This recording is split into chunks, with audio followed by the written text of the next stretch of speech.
Selamat pagi Smart People, rangkuman berita ekonomi dan bisnis hadir menjadi pelengkap referensi informasi Anda. Kita jelang Quarter News selengkapnya.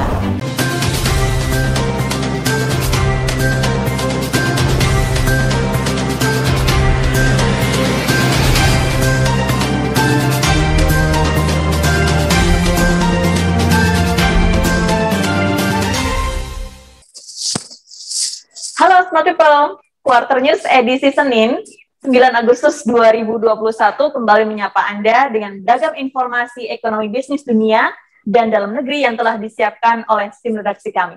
Bersama saya Dian Marta, kita jelang Quarter News selengkapnya. Smart People, ada banyak berita yang cukup menarik perhatian pelaku pasar, di antaranya banyak kalangan, terutama para senator dan anggota parlemen mendesak Federal Reserve untuk mulai menarik kebijakan moneter yang longgar. Karena ada kekhawatiran kebijakan moneter yang longgar ini dapat memicu inflasi yang lebih tinggi. Para senator dan senat mendesak Fed untuk mengurangi pembelian aset untuk meminimalkan resiko inflasi. Mereka berpendapat dengan berakhirnya resesi dan pemulihan ekonomi Amerika yang kuat dan berjalan dengan baik, seharusnya The Fed tidak terus-menerus menyuntikkan sejumlah besar stimulus ke dalam ekonomi Amerika. Berita selanjutnya, di samping itu, Senat dan Parlemen sedang membahas undang-undang infrastruktur bipartisan senilai 1 triliun dolar Amerika Serikat dan proposal senilai 3,5 triliun dolar Amerika Serikat lainnya yang diajukan oleh pemerintahan Biden dan didukung oleh Partai Demokrat. Para pengamat memprediksi akan terjadi pembahasan yang alot di antara kedua kubu Demokrat dan Republik. Karena yang dipermasalahkan bukan hanya rancangan undang-undang infrastruktur bipartisan, tetapi anggaran yang diusulkan sebesar 3,5 triliun dolar Amerika Serikat dalam rancangan undang-undang rekonsiliasi yang dipimpin Demokrat. Ada juga perbedaan pendapat mengenai plafon utang yang dapat menyebabkan penutupan pemerintahan federal jika kesepakatan tidak tercapai untuk meningkatkan batas pinjaman pada Oktober 2021. Sementara itu, Smart People, Amerika Serikat menghadapi gelombang baru wabah COVID-19 dengan mencatat rata-rata penambahan harian 100.000 kasus infeksi. Lonjakan kasus dipicu COVID varian Delta, serta masih rendahnya tingkat vaksinasi. Pejabat kesehatan khawatir kasus infeksi ini akan mendongkrak keterisian ruang rawat inap rumah sakit dan kasus kematian jika vaksinasi tidak berjalan sesuai dengan rencana.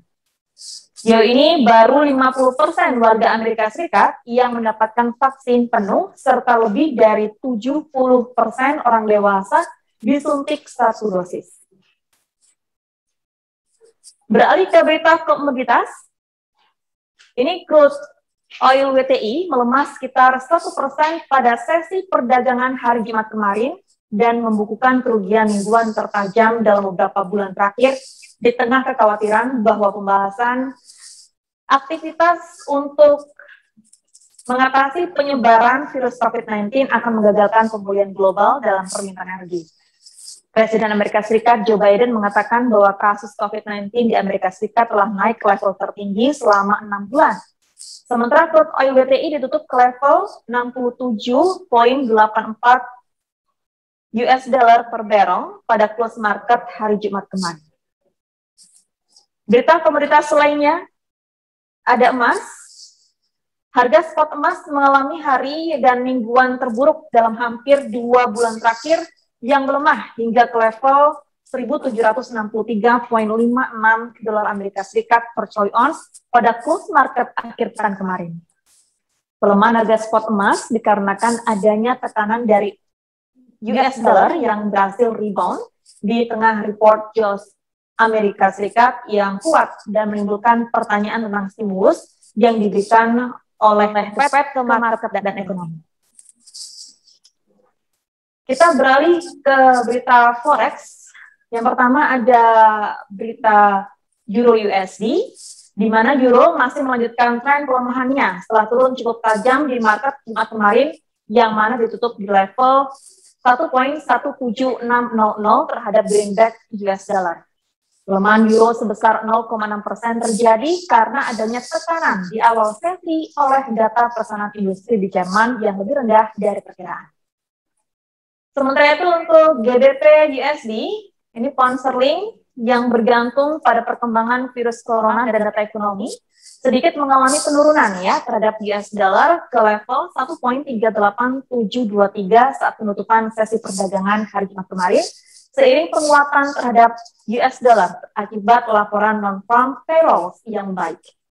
Sementara penurunan kasus baru dari virus COVID-19 yang dapat dikendalikan dengan proyeksi pelonggaran aktivitas yang telah diterapkan di UK dapat meredam penurunan pound sterling lebih lanjut.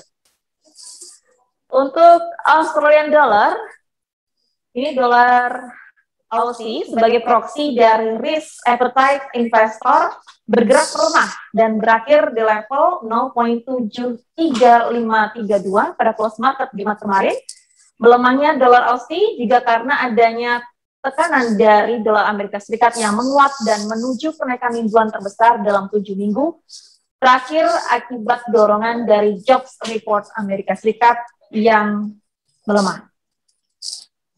Setelah itu untuk USD Japanese Yen, safe haven Japanese Yen drop cukup tajam di level 110.222 pada close sesi perdagangan akhir pekan kemarin, di mana pelemahan berlanjut setelah laporan non-farm payroll Amerika Serikat yang baik. Tekanan atas US dollar yang mengalami kenaikan harian terbesar sejak bulan Juni membuat Japanese Yen mengalami drop dan memicu untuk nada risk on serta daya tarik suku bunga Amerika Serikat yang lebih tinggi. Dan selanjutnya kalau melengkapi informasi Anda dalam berinvestasi, saat lagi kita akan tersambung dengan analis dari PT Sports Futures, ada Harley Januar. Kita sapa terlebih dahulu. Selamat sore Pak Harley. Halo sore Budian, puji Tuhan, sehat. Bagaimana kabar Budian sendiri? Luar biasa Pak Harley. Baik, Pak Harley, untuk minggu ini, kira-kira komoditas apa nih yang perlu diperhatikan oleh para investor dan pelaku pasar, Pak? Oke, baik, saya akan membahas mengenai komoditi terlebih dahulu. Yang pertama adalah gold. Untuk saat ini, arah tren dari gold sendiri masih bearish atau menurun, melanjutkan tren pada minggu yang lalu. Akan tetapi, dengan adanya rilis data NFP atau non-farm payroll pada Jumat 6 Agustus 2021, merupakan salah satu momen yang paling ditunggu-tunggu oleh trader forex dan gold. Karena dampak besar yang ditimbulkan di pasar yang mengakibatkan gejolak harga yang fluktuatif. Ini dibuktikan dengan harga emas yang mencapai harga terendah di harga 1.685 US dollar per troy ounce. Oke. Pak Harley, berarti ini untuk seminggu ke depan ada kenaikan sekitar berapa persen, Pak? Kalau untuk seminggu ini saya sebagai analis memprediksi atau memperkirakan mungkin tren dari emas sendiri mungkin masih fluktuatif, jadi kita mungkin kenaikan mungkin hampir sekitar 1,5% atau 2% dari harga sekarang. Oke, baik. Pak Harley, kalau untuk komoditas ini yang perlu diperhatikan adalah gold. Bagaimana dengan indeks saham? Ada 2 indeks saham Amerika yang terbesar. Ini ada S&P 500 dan juga ada Dow Jones. Kira-kira indeks apa nih yang menarik? Saya akan mengulas mengenai Dow Jones dulu atau yang dikenal dengan DIE. Menilik berita minggu lalu, indeks Dow Jones dan S&P 500 mencapai rekor tertinggi pada hari Jumat kemarin karena saham di sektor ekonomi melonjak, menyusul kenaikan yang solid dalam rilis data pekerjaan pada bulan Juli. Hal ini berdampak pada saham consumer goods dan juga teknologi. Yang saya maksud di sini consumer goods adalah Johnson & Johnson dan juga teknologi adalah AMD. Saya mulai dulu dari saham pertama yaitu Johnson & Johnson. Pada penutupan pasar minggu lalu, harga saham Johnson & Johnson sempat mencapai harganya yang tertinggi di angka 173,11 US dollar per lembar. Dan arah tren Johnson & Johnson sendiri minggu ini masih bullish, tetapi kita perlu juga melihat berita sebelumnya yang tadi disampaikan oleh Bu Dian sendiri bahwa angka vaksinasi di USA masih sampai di 50%, dan yang sudah double dosis itu 70%. Jadi karena adanya angka kemungkinan vaksinnya akan lebih banyak, jadi kemungkinan juga Johnson & Johnson ini trennya bisa naik atau bullish ke depannya. Kemudian saya beralih ke saham teknologi yang lagi hot, yang lagi tren minggu ini, yaitu Advanced Micro Device, atau yang kita tahu sendiri disingkat di pasar namanya AMD. AMD sendiri mencapai harga tertinggi di angka 119,41 US dollar per lembar, dan kemudian sempat melalui fase koreksi harga. Mengikuti tren bullish minggu lalu, maka dalam rentang waktu sampai akhir tahun ini, AMD masih bisa mencapai targetnya di angka 150 US dollar per lembar, yang mana itu menjadi target yang akan kita sugestikan kepada para pelaku ekonomi. Seperti itu sih.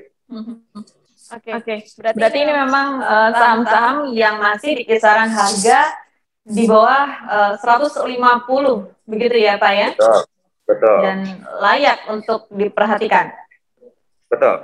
Dan kalau kita mau mencari aman untuk nasabah atau para pelaku ekonomi atau para investor, mungkin saya masih ke saham-saham yang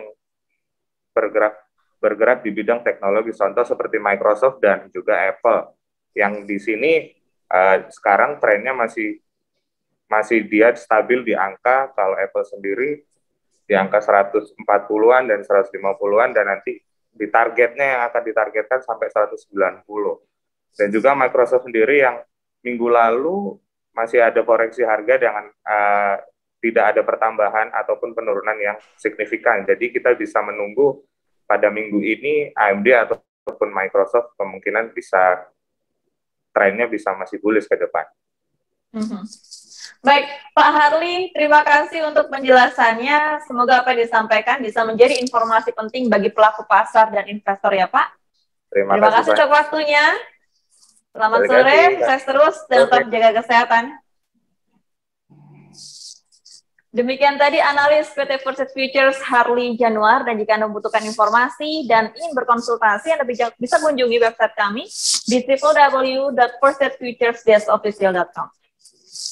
Selanjutnya, Smart People, kami akan sampaikan beberapa event kalender ekonomi yang akan hadir di minggu ini.